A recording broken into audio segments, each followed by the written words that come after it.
اللہ الرحمن الرحیم۔ واقعہ بخاری شریف جلد نمبر 16 صفحہ نمبر 177 اور حدیث نمبر 550۔ حضرت عبداللہ بن عمر رضی اللہ تعالیٰ عنہ نے بیان کیا ہے کہ ایک رات رسول اللہ کریم صلی اللہ تعالیٰ علیہ وآلہ وسلم کو عشاء کی نماز کے وقت مشغولیت پیش آ گئی، تو آپ نے عشاء کی نماز کے لیے آنے میں دیر کر دی، یہاں تک کہ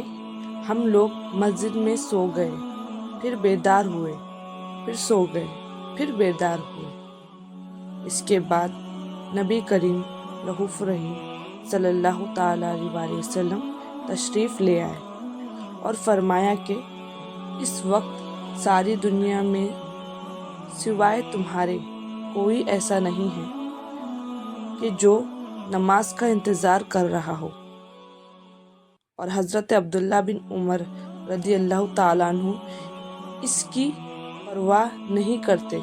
کہ عشاء کی نماز جلدی پڑھی یا دیر سے پڑھی، بشرطیہ انہیں اس کا اندیشہ نہ ہوا کہ نماز کے وقت نیند سے مغلوب ہو جائیں گے، اور وہ کبھی عشاء کی نماز سے پہلے سو جاتے تھے۔ ابن جرجی کہتے ہیں کہ میں نے یہ حدیث جو نافع سے سنی تھی، یعنی عطاء بن ابی رباح سے بیان کی، تو عطاء نے کہا کہ میں نے حضرت ابن عباس رضی اللہ تعالیٰ عنہ سے سنا، وہ کہتے ہیں کہ ایک رات رسول اللہ کریم صلی اللہ تعالیٰ علیہ وآلہ وسلم نے عشاء کی نماز میں تاخیر فرمائی، یہاں تک کہ لوگ سو گئے، پھر بیدار ہوئے، پھر سو گئے اور بیدار ہوئے، تو حضرت عمر بن خطاب رضی اللہ تعالیٰ عنہ کھڑے ہوئے اور جا کر آپ سے عرض کیا، یعنی نماز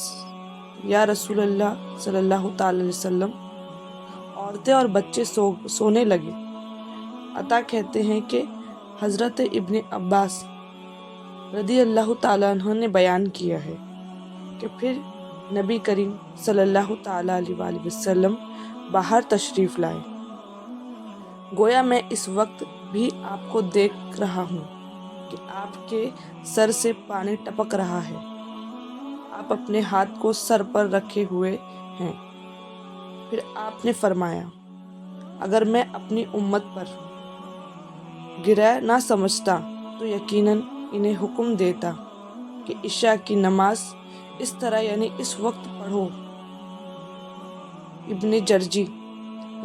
جرجی کہتے ہیں کہ میں نے عطا سے مزید تحقیق حال کی درخواست کی کہ جیسے ابن عباس رضی اللہ تعالیٰ عنہ نے آپ کو دیکھا تھا، آپ نے بھی مجھے بتایا کہ نبی کریم رؤوف رحیم صلی اللہ تعالیٰ علیہ وآلہ وسلم نے سر پر اپنے ہاتھ کو ایسے رکھا تھا، تو عطا نے اپنی انگلیاں قدرے کشادہ کے، پھر انگلیوں کے کنارے سر کے کونے پر رکھے، پھر انگلیوں کو سر پر اس طرح گزارا کہ انگوٹھے نے کانوں کے اس کنارے کو مس کیا جو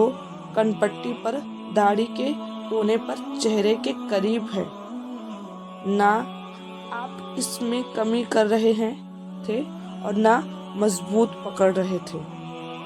بس ایسے کر رہے تھے جیسے میں کر رہا ہوں۔ اور پھر آپ نے فرمایا کہ اگر میں اپنی امت کے لیے باعث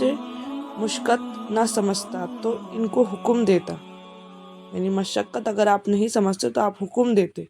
کہ عشاء کی نماز ایسی وقت پر پڑھا کرو، یعنی عشاء کی نماز اس وقت پر پڑھا کرے۔ اللہم صلی علی محمد وآل محمد۔